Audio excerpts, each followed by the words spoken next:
In September, well over 500 players will be heading to France for the Rugby World Cup, unless they're French. Today I'm giving you my prediction on who the best player will be in each position at the tournament. It'll be pretty interesting to look back in a few months' time and see just how many I was able to get right. Also, I've tried not to be too boring with these selections, so make sure you stick around until the end. At number 1, I've got Ellis Genge. Sure, England have been ordinary lately, but they've got a draw which will let Genge's running game shine. Baby Rhino is ready to charge. Reunited with former coach Steve Borthwick, I think we'll see him given the green lights to cause havoc with the ball in hand. At number 2, I've got Dan Sheehan. If you've followed my channel for a while, you'd know there's no one I rate higher in this position than the Irish hooker. He can do it all and is a try-scoring machine. He just looks so bloody fit for a front rower, which always has him playing a step ahead of the opposition. Now, an easy thing to go ahead and do would be to pick Taj Furlong at tight head prop. An elite scrummager, a star of world rugby, one of the best forwards in the game for a while now. But I wanted to take a risk with this pick. Taj is too obvious. I'm going with Tamaiti Williams from New Zealand. I'm telling you, if you don't know who this man is, you're about to find out. An absolute human juggernaut at 140 kilograms. No opposition teams are winning a tight head while he's on the field. An absolute lock in the scrum, Williams constantly provides his team with front foot ball while being a workhorse for his size. On the fringe with the All Blacks at the moment, but I reckon he'll work his way into the starting 23 come the World Cup. Definitely one to look out for. At lock, I've got Taj Byrne from Ireland. Something to do with the name Taj, eh? Just makes some good footy players. He's been phenomenal the last few seasons and does a lot of gritty tight work for Ireland, which is instrumental to their fluid attacking play style. A workhorse all around the field, I particularly love his work as a line-out jumper and a maul operator. An all-round great rugby brain, which leads to a lot of opportunities being well executed by the Irish pack. My second lock, all the way from South Africa, big biceps himself, the biggest biceps in world rugby, Eben Etzebeth. Not too sure why my audio decided to cut out at this point. Etzebeth just continues to evolve as a player. He's got a wealth of experience and has looked really good in 2023. I must say too, Scott Barrett's a great shout. His recent form's been incredible, single-handedly dismantling the Wallabies. At number 6, I've got another South African. He was actually the best player at the 2019 Rugby World Cup. It's Peter Steph du Toit. His performances have come under a lot of fire in 2021 and 2022. But since returning from injury, he was named in Japan's top league's team of the season this year and has started with some tireless performances for the Springboks. He looks like he's just renewed his rugby career and will be instrumental in their World Cup campaign.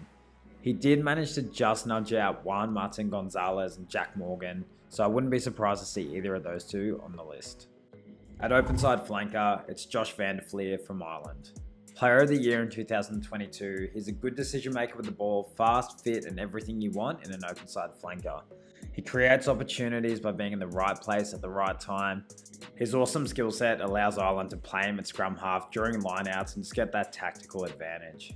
A great player who's got some of the best individual form heading into the World Cup. At number 8, I'm going with Ardie Savea from the All Blacks. Still cranky after not being in the conversation for World Rugby's Player of the Year, despite absolutely killing the stat sheet. Ardie's a really strong shout to be player of the tournament. One of the All Blacks' most influential players with amazing leg drive, hard on the ball and great defender. I'm not sure if there's any other player who wins man of the match as much as Ardie Savea. It's just a reflection of all the hard work he gets through on the field. At number 9, I've got Antoine Dupont from France. Arguably the best player in the world, always in the conversation with the last two I've mentioned. He's so bloody good. While every other halfback's working on their pinpoint passing game, he's also got his pinpoint kicking game, fancy offloads, and ridiculous line breaks he just pulls out of nowhere, which has him recognised as the halfback who creates the most scoring opportunities, leading the way in tries and try assists. His creativity and rugby IQ puts him ahead of pretty much every other halfback in the game. At fly half, well, you know what they say. It's a Finn Russell world and we're simply all living in it. An absolute magician with ball in hand, he's really started to gel that Scottish backline together and I believe he's heading into this World Cup in his prime. When he's on, he is untouchable at fly half. Whether it's his kicking game, offloads, no-look passes, pinpoint cutout balls, he really can do it all. He's starting to form a crazy combination with his centre pairing over at Scotland. In fact, when the Scottish backline all gels, it is scary, scary stuff for defensive teams. To be fair, he's probably got one of the best highlight packages on YouTube, and I think we're on the brink of seeing something very special from the Scottish number 10. At number 11, I really couldn't split the two. I've got Kurtley Arunza and Cheslin Colby from South Africa. I don't think there's space for both of these two to be in the team of the tournament, so it's all going to depend which side of the field the Boks play down the most. Both rock the headgear with pride, which I love, and have the most explosive feet in world rugby. Either way, the Springbok Flyers will be lighting up the edges for South Africa. At inside centre, I've gone with Jordie Barrett from the All Blacks. With so much grey area around who would be the All Black centres heading into the World Cup, Jordie Barrett really stood up and proved to be an absolute sensation. He's a triple threat in attack. You can pass to him, kick to him with his height, or play make off him. I don't think there's an inside centre in world rugby who can square up defenders and still throw cutout balls as well as Jordie Barrett. He's also excellent in defence with a really high work rate. At outside centre, I initially had Lenny Ikitau from the Wallabies. He's been quietly emerging, an excellent defender, and partially the Wallabies draw I thought he'd get lots of attacking stats. However, with his busted shoulder, I can't 100% say he'll even be right for the World Cup. So I've ditched my heart and gone with my brain. Gaël Fickou from France. He's the modern day Conrad Smith, rock solid in defence, and for France he turns up every single time. I find he flies under the radar quite a bit, especially outside of that European bubble. Okay, pause. I just want to say, if Levi Moore takes the stage at this Rugby World Cup, not sure which country he's going to play for, he's every chance of earning this jumper, an absolute world-class player, so keep an eye out for that one. Now the other winger position. This really was difficult to pick. There's so many elite wingers in world rugby at the moment that it was near impossible to narrow down one person. I thought of Darcy Graham, Duan van der Merwe, Marika Corambetti, Marcus Mapimpi, Damien Pinode, but I couldn't pick anyone else over Will Jordan from the All Blacks. He has got to be the best try scorer in world rugby at the moment, averaging a try a game with plenty of assists to go alongside it.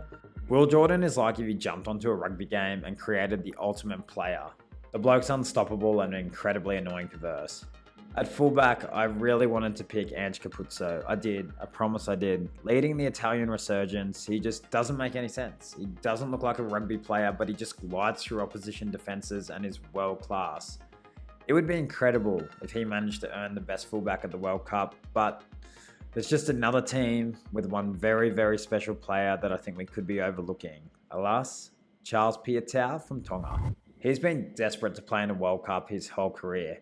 Tonga will be good, like really good. Don't be surprised if they make the knockout stages this World Cup. And Piutau's just incredible. He's been a standout in their World Cup warm-up games, and they're just going to get better as more and more players add to the squad. Anyways, I'm sure the headgears will be coming off in the comment section. Please do let me know if I missed anyone, especially if you have a great shout from a smaller nation. I do want to challenge other content creators to do the same and have a prediction for their teams. As always, thanks for watching. Cheers.